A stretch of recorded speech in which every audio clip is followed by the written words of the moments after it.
toutes et à tous. Bienvenue sur la petite vidéo ASMR improvisée de ce soir. Ce soir, on va se retrouver ensemble sur Wikipédia parce que j'ai réalisé l'autre jour en posant mon mémoire que ça pouvait être un concept sympa de partir de la page Wikipédia sur Wikipédia et de cliquer à chaque fois sur un lien de la page et de vous la lire en espérant induire chez vous un sommeil profond et réparateur et peut-être d'apprendre des trucs, qui sait. Moi j'adore Wikipédia, c'est vraiment contrairement à ce que vos profs ont pu vous dire quand vous étiez au collège et au lycée, c'est en réalité super fiable et c'est vraiment une excellente source d'information. Et moi j'admets sans honte aucune énormément bossé à Wikipédia. Ce soir, comme vous avez peut-être remarqué, je suis pas dans mon emplacement habituel parce que j'avais besoin de l'ordi de mon copain, du coup je me suis assise sur son bureau. Si vous êtes prêts, on va commencer. J'espère que ce sera une vidéo boring as fuck, comme ça vous vous endormirez très vite parce que les vidéos intéressantes, des fois on a envie de rester éveillé pour écouter ce qui se passe, mais là je vais vous lire des trucs qui de premier abord vont pas forcément vous intéresser et du coup ça va vous aider peut-être à lâcher prise et à plonger dans le sommeil. Et si par hasard les sujets vous intéressent, peut-être que vous allez apprendre des trucs, donc c'est bénéfique pour tout le monde. Ma bouche elle a fait un bruit bizarre.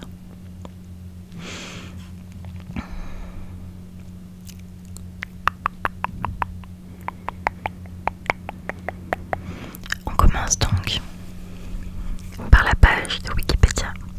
Wikipédia, Wikipédia, Wikipédia, Wikipédia, Wikipédia. Wikipédia est une encyclopédie en ligne collaborative et multilingue créée par Jimmy Wales et Larry Sanger le 15 janvier 2001. Il s'agit d'une œuvre libre, c'est-à-dire que chacun est libre de l'amender et de la rediffuser. Gérée en wiki dans le site web wikipedia.org grâce au logiciel MediaWiki, elle permet à tous les internautes d'écrire et de modifier des articles, ce qui lui vaut d'être qualifiée d'encyclopédie participative. En quelques années, elle est devenue la plus importante encyclopédie disponible dans le monde et la plus consultée. La fondation Wikimedia, organisation à but non lucratif américaine assise à San Francisco, est dépositaire de la marque Wikipédia. Elle finance l'hébergement web de l'encyclopédie. L'anglais a été la première langue utilisée et Wikipédia en anglais compte plus de 6,5 millions d'articles à la fin 2022. Wikipédia en français compte près de 2,5 millions d'articles la même année. Wikipédia est décliné en 325 langues dans une apparence unie mais avec de grandes variations de contenu. En mars 2000, dans le cadre des activités de la société POMIS dont il est l'actionnaire majoritaire, Jimmy Wales met en ligne l'encyclopédie Nupedia, dont le contenu est placé sur une licence Nupedia Open Content qui permet à POMIS de rester détenteur du copyright. Larry Sanger est engagé dans cette société comme rédacteur en chef. Comme Nupedia fonctionne avec un comité scientifique, la progression du nombre d'articles est très lente. Le 2 janvier 2001, Larry Sanger discute avec le programmeur Ben Kovitz qui lui explique le concept de wiki. Vu la frustration occasionnée par la lenteur des progrès de Nupedia, Larry Sanger propose à Jimmy Wales de créer un wiki sous licence publique générale, GNU, afin d'accélérer le développement des articles, ce qui aboutit au lancement formel de Wikipédia le 15 janvier 2001. Le nom Wikipédia est un mot valise, issu de la fusion entre deux termes, wiki, type de site web collaboratif, d'après le mot hawaïen WikiWiki qui signifie rapide, se référant au fait que l'encyclopédie a toujours vocation à s'améliorer rapidement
cause d'une chaîne éditoriale trop lourde et de la difficulté à trouver des rédacteurs bénévoles. Le 23 juin 2003, la fondation Wikimedia est créée pour financer le soutien technique de Wikipédia. Jimmy Wales intervient fin 2005 sur l'article Wikipédia de Wikipédia en anglais pour retirer l'information selon laquelle Larry Sanger était cofondateur puisque Sanger a toujours été un salarié. Cet événement donne lieu à de nombreux articles dans la presse anglophone ainsi qu'à des images humoristiques sur le sujet.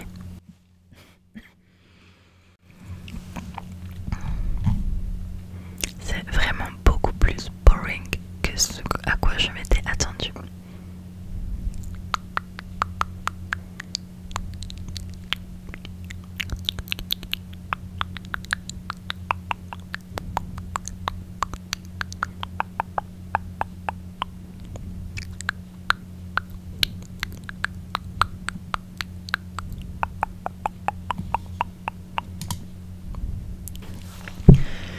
Je vous propose de cliquer sur le lien hawaïen.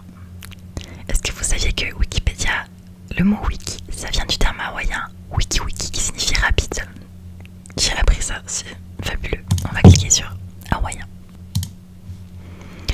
L'hawaïen, en hawaïen, Hawaii est la langue vernaculaire des habitants indigènes de l'archipel d'Hawaï, les Hawaïens. Cette langue et l'anglais sont les langues officielles de l'État américain d'Hawaï. L'hawaïen fait partie des langues austronésiennes, plus précisément des langues marquisiennes. Elle se rapproche donc des autres langues polynésiennes comme le marquisien, le tahitien, le samoan, le maori ou le rapanui. Il est aussi proche du fidjien et de façon moins évidente de l'indonésien, du malgache et des différentes langues formosanes de Taïwan et de celles de Philippines. C'est une langue qui risque de disparaître puisqu'elle appartient à la liste des langues en situation critique de l'UNESCO, dont on estime que seulement 1000 personnes la parlent comme locuteur natif en 2000. Sur 6 des 7 îles habitées, des 7 îles habitées, la langue hawaïenne n'est plus utilisée quotidiennement depuis la colonisation anglo-américaine. Il faut toutefois noter que le dialecte de Niihau est un dialecte fait d'exception. Il n'a jamais été altéré ou affaibli et ses locuteurs l'utilisent encore tous les jours. Le créole hawaïen est une langue locale qui prend ses racines dans l'anglais, mais également dans les langues asiatiques, notamment le japonais et le cantonais, introduits par les immigrants qui travaillèrent dans les champs de canne à sucre ou les plantations d'ananas. On peut également noter l'influence des langues des Philippines, du français et du portugais.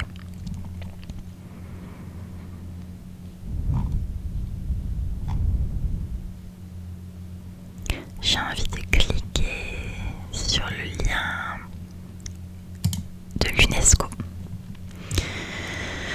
L'Organisation des Nations Unies pour l'éducation, la science et la culture est une institution spécialisée internationale de l'Organisation des Nations Unies, ONU, créée le 16 novembre 1945 à la suite des dégâts et des massacres de la Seconde Guerre mondiale. Selon son acte constitutif, l'UNESCO a pour objectif de contribuer au maintien de la paix et de la sécurité en resserrant par l'éducation, la science et la culture, la collaboration entre nations, afin d'assurer le respect universel de la justice, de la loi, des droits de l'homme et des libertés fondamentales pour tous, sans distinction de race, de sexe, de langue ou de religion, que la Charte des Nations Unies reconnaît à tous les peuples. Le siège de l'UNESCO est situé à Paris, au 7 place de Fontenoy, dans le quartier de l'école militaire du 7e arrondissement. Sont rattachés au siège 53 bureaux, plusieurs instituts et centres dans le monde entier, comme l'Institut de statistique à Montréal ou le Bureau international d'éducation à Genève. L'UNESCO et son mandat pour la coopération intellectuelle sur le plan international trouvent leurs racines dans la décision de la Société des Nations du 21 décembre 1920 d'élire une commission chargée d'étudier la question. Cette commission internationale de coopération intellectuelle, siégeant à Genève, est créée le 4 janvier 1922 comme un organe consultatif composé de personnalités élues pour leurs compétences personnelles. L'Institut international de coopération intellectuelle est quant à lui établi à Paris le 9 août 1925 comme l'agence exécutive de la CICI. Le 18 décembre 1925, le Bureau international d'éducation commence son action comme organisation non gouvernementale au service du développement international dans le domaine éducatif. Néanmoins, le travail de ses prédécesseurs de l'UNESCO est interrompu par le déclenchement de la Seconde Guerre mondiale.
l'UNESCO est introduit et signé par 37 États, cependant qu'une commission préparatoire est également établie. En fait, c'est fou parce que c'est hyper intéressant, l'UNESCO. Mais alors la page Wikipédia, elle est chiante. Et cette fois, on va cliquer sur Yamoussoukro. Est-ce que je sais bien le prononcer? Yamoussoukro. Il n'y a pas des fois il y a désolée si je le prononce pas correctement. Yamoussoukro, familièrement Yagro, devenu capitale politique de la Côte d'Ivoire en mars 1983, est le village natal du président Félix Houphouët-Boigny. C'est la seule ville de la Côte d'Ivoire à avoir bénéficié d'un plan d'urbanisme personnalisé, ce qui la différencie des autres. Son aménagement extensif se distingue par ses larges avenues, souvent bordées de rangées d'arbres, parfois doubles, de bas-côtés amples et parfois engazonnés, et plantés d'arbustes ornementaux, et par ses nombreux espaces boisés d'essences variées, véritables forêts urbaines. La plupart des institutions politiques et administratives nationales siègent toujours à Abidjan, capitale économique du pays et ancienne capitale officielle. Yamoussoukro est ainsi une ville à la fois trop grande, trop monumentale et quelque peu délaissée, dans laquelle règne une atmosphère de capitale fantôme. En fait, j'ai peur de le prononcer d'une manière assez stupide et irrespectueuse.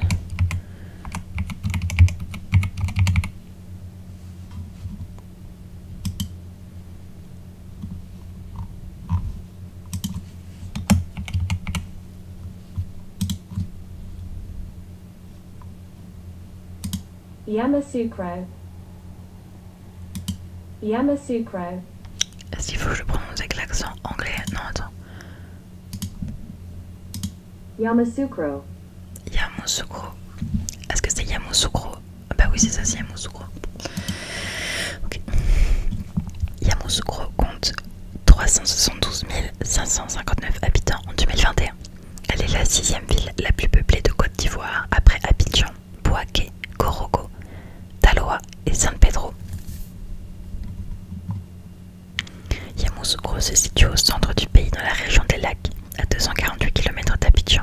Elle est située dans un relief plat, recouverte d'une savane arborée et traversée par le cours d'eau dont la Maraoué et l'Nzi, deux affluents du Pantama. Le district de Yamoussoukro, situé entre 6°15 et 7°35, je sais pas lire les latitudes. Yamoussoukro est soumise à un climat équatorial comportant 4 saisons. Une longue saison sèche de mi-novembre à mi-mars, caractérisée par la présence, en décembre et janvier, de l'harmattan, un vent sec et puissant venu du Sahara qui abaisse considérablement l'humidité. Une longue saison des pluies de mi-mars à mi-juillet. Une courte saison sèche de mi-juillet à mi-septembre.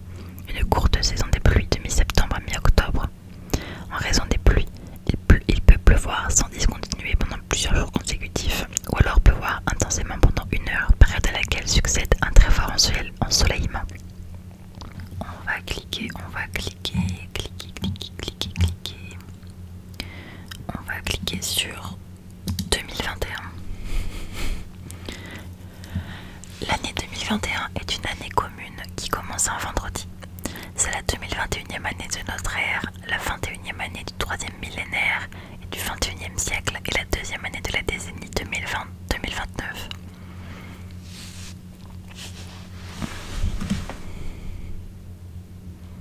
Climat. Mi-juillet 2021, des inondations historiques touchent l'Europe. Les pays de la Belgique et l'Allemagne sont les plus touchés. C'est l'une des pires catastrophes naturelles du début du XXIe siècle en Europe. En nombre de victimes, plus de 200 personnes sont décédées dans ces inondations. Événements. 1er janvier, en France, création de la collectivité européenne d'Alsace par fusion des conseils départementaux du Bas-Rhin et du Haut-Rhin. 2 janvier, le Kazakhstan abolit la peine de mort. Le décret a été signé par le président Kassim-Jomart Tokayev. Au Niger, les massacres de Tchoma Bangou et Zarou Madarei font environ 100 morts. 4 janvier, l'Arabie Saoudite rouvre sa frontière avec le Qatar, mettant fin à une crise diplomatique de 3 ans. 6 janvier, oh merde, ça parle de l'assaut du Capitole, et c'est quand même pas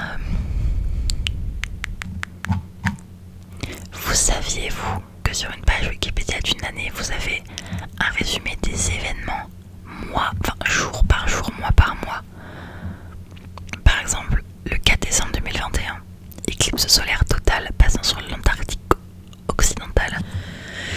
On va cliquer sur le Chili. Le Chili, en forme longue, la République du Chili. Oh, je me rends compte que je fais que de la géographie du coup. Je vais essayer de pas cliquer sur un truc de géographie après. Le Chili, en forme longue, la République du Chili, est un pays d'Amérique du Sud, partageant ses frontières avec le Pérou, la Bolivie au nord, avec l'Argentine au nord-est, à l'est et au sud-est. Tout son territoire forme une étroite bande continentale allant du désert d'Atacama au nord jusqu'au Cap Horn au sud, étant exclusivement bordé par l'océan Pacifique sur sa façade ouest. L'île de Pâques, située à 3000 km à l'ouest de Valparaíso dans l'océan Pacifique, fait partie du Chili depuis 1888. De même, le Chili possède depuis 1935 l'archipel Juan Fernández, situé à environ 700 km à l'ouest du pays, abritant la célèbre île Robinson Crusoe. La superficie totale du pays est de 756 102 km. Encore une anecdote que vous ignorez sur moi, mais je suis incapable de lire les chiffres.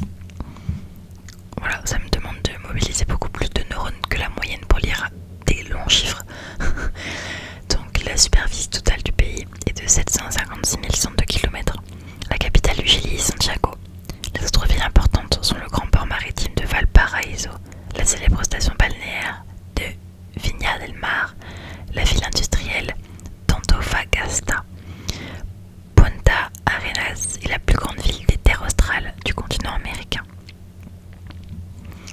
Le Chili fait partie des pays dits du cône sud et parmi les pays d'Amérique latine, il est celui où la culture européenne est la plus affirmée avec l'Argentine et l'Uruguay.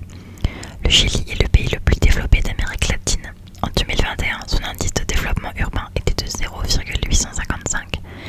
C'est également en 2010 le pays le moins corrompu d'Amérique latine et l'un des plus démocratiques. La langue officielle est de fait l'espagnol, mais sont aussi parlées des langues amérindiennes comme le Roasimi, le Mapudungun ou l'Aymara et la langue polynésienne, le Rapanui sur l'île de Pâques. Le Chili possède une des 5 écorégions méditerranéennes au monde. Ses hivers tempérés et ses étés secs et chauds offrent des conditions idéales pour l'agriculture et autres activités de production. Le pays est cependant fortement menacé par le changement climatique et a perdu au moins 37% de ses ressources hydriques depuis le début des années 1990. On va cliquer sur le Copihué, qui est la fleur emblème nationale et qui va nous permettre de quitter la géographie pour le domaine tout aussi passionnant de la botanique. Ok, le Copihué ou Lapagueria rosea est une espèce de plante à fleurs. C'est la seule espèce actuellement acceptée du genre Lapagueria. Elle appartient à la famille des Similacaceae. Ma prof de latin serait pas fière de moi. Selon la classification classique ou celle des Filesiaceae, selon la classification phylogénétique. Ouais, j'ai plus de passage, je sais. C'est la fleur et la fleur nationale du Chili. Elle pousse dans les bois du centre et du sud du Chili, entre Valparaíso et Osorno, à 1000 km au sud de Santiago du Chili. Elle peut dépasser les 10 mètres de hauteur en s'accrochant sur les arbres. Ses fleurs sont résistantes et les feuilles de forme ovale, dures et de couleur rose ou rouge. Fleur caractéristique des terres du sud du Chili, elle est souvent utilisée dans diverses légendes mapuche, indiens du sud du Chili. Une de ces légendes raconte que des guerriers survivant de diverses batailles montèrent dans les arbres pour voir le résultat de la bataille. En voyant leurs camarades morts, ces survivants se mirent à pleurer et leurs larmes se transformèrent en fleurs de sang. Ainsi, les Copihué permettent de se souvenir des esprits des soldats morts. D'accord. J'espère que toutes ces informations aléatoires vous ont plu ou ennuyé. S'ils vous ont ennuyé, j'ai en quelque sorte réussi mon challenge parce que l'idée c'était de vous ennuyer qu'à vous endormir. Un peu comme l'a fait la merveilleuse Rendez-vous ASMR dans une de ses dernières vidéos que j'ai tant aimé, notamment parce qu'elle est géographique, je le concède.